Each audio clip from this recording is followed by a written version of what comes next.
Alright guys, it's Zach here from Homebrew. Welcome back to another grain to glass brew day. Now I'm not actually brewing today, this beer's been on tap for about 2 or 3 weeks now.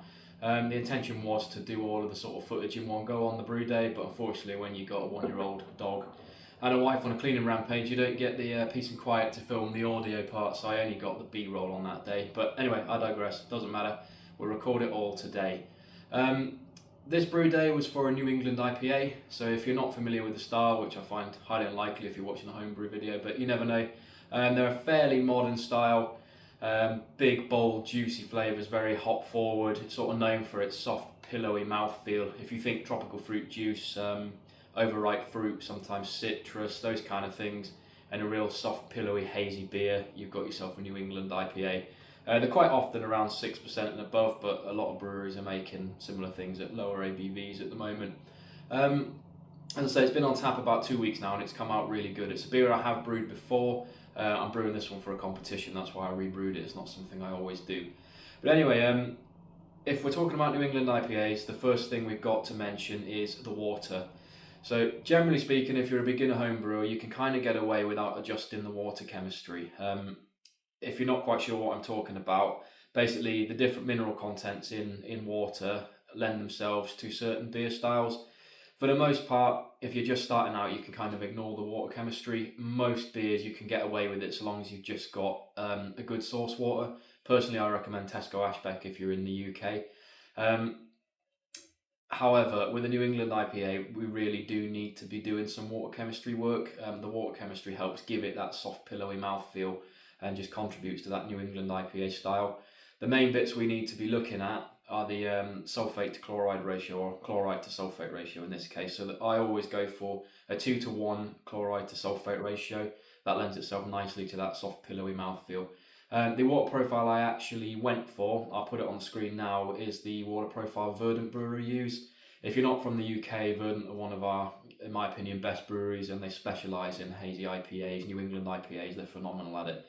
So that's the water profile I targeted. So as with any brew day, I set my water up the night before, added all my water salts to get close to my target profile, and then I started the brew day the next day. So in terms of the grain bill for this beer then, I've kept it sort of fairly standard for a New England IPA. I've gone for around 75% Maris Otter. You could use Golden Promise or something like that, but any good sort of pale ale malt, Maris Otter works best, I think.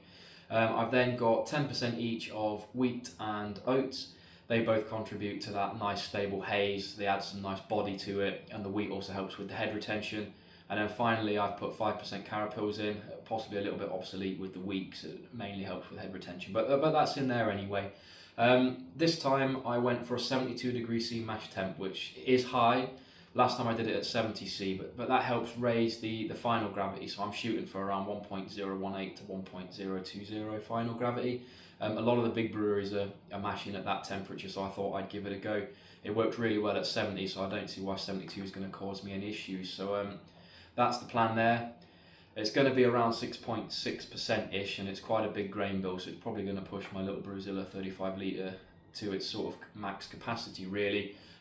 Because of that, to avoid any sort of stuck mash, anything like that, I chucked a load of rice hulls in to make sure it all went smoothly. So I doughed it all in, made sure to stir it, get rid of any clumps. I was adding rice hulls in between each sort of tip-in of the grain, just so it all gets nicely mixed up.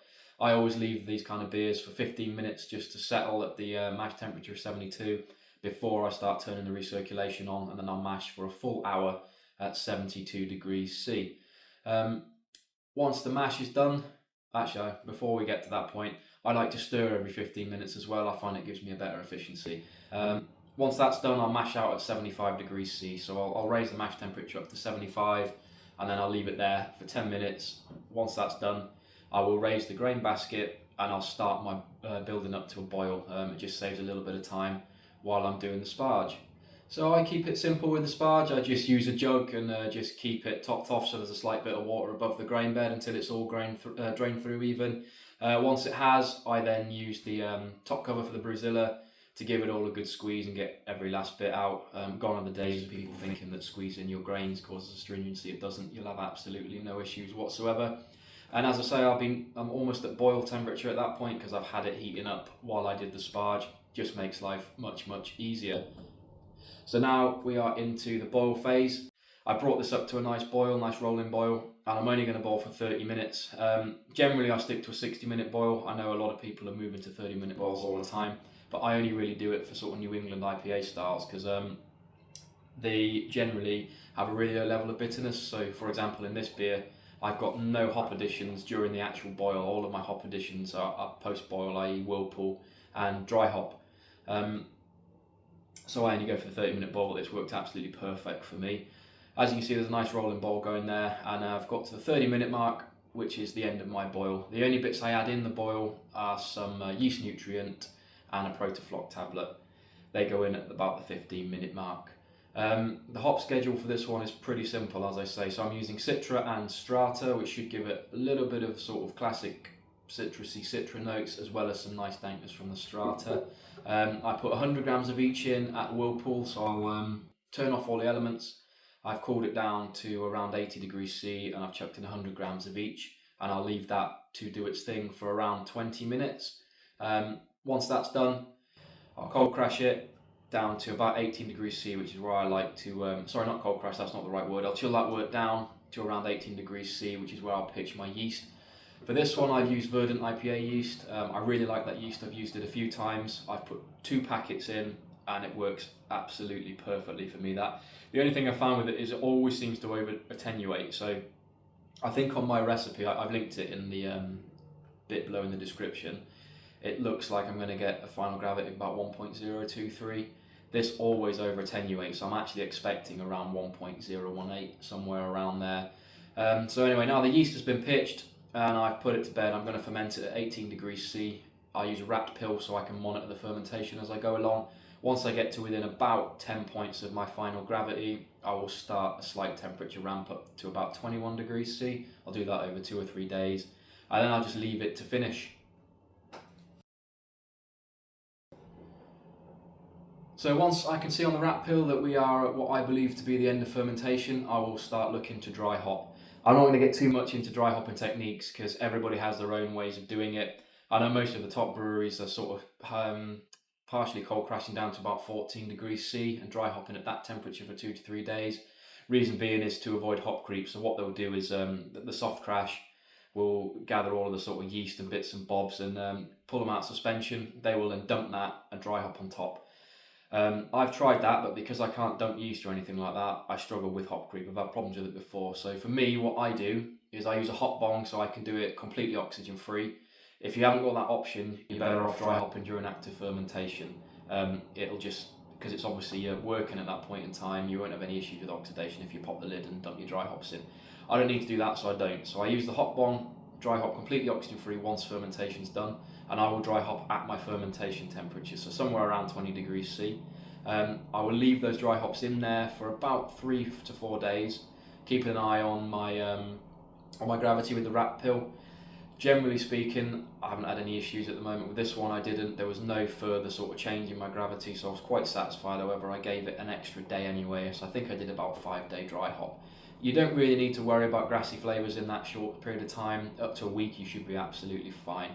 So what I do nowadays is I also incorporate a forced diacetyl test into my brews, especially if I've dry hopped. I will link a video, and I've made a video of how to do that, but it's just an easy way of giving you the warm and fuzzies that you're not going to have any issues with diacetyl.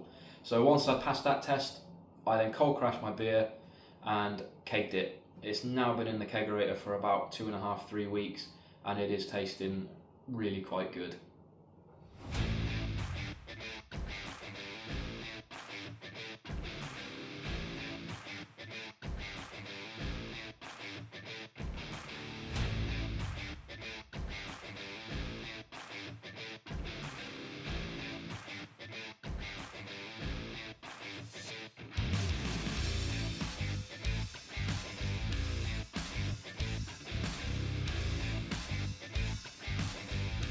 Right, the final product then. As you can see, it looks like a New England IPA. Hazy, nice orangey sort of colour, completely opaque. Good solid haze thanks to the oats and wheats. Got a reasonable head on it. The head doesn't last that long, which is a bit of a shame, but it certainly looks the part anyway. Smells like a New England IPA. Smells I'm not going to pretend again, as I usually don't. One of those people who can smell different fruits, this and that, and there. To me, it smells really nice. It's overripe sort of fruit, mangoey, that kind of flavour, that kind of smell. Yeah, exactly the sort of smell I was going for, really. In terms of mouthfeel, that's good. With the oats and the higher mash temperature, that is quite thick and juicy and soft. It's exactly what a New England IPA should be. That's come out how I wanted it. Flavour wise, very much like the smell.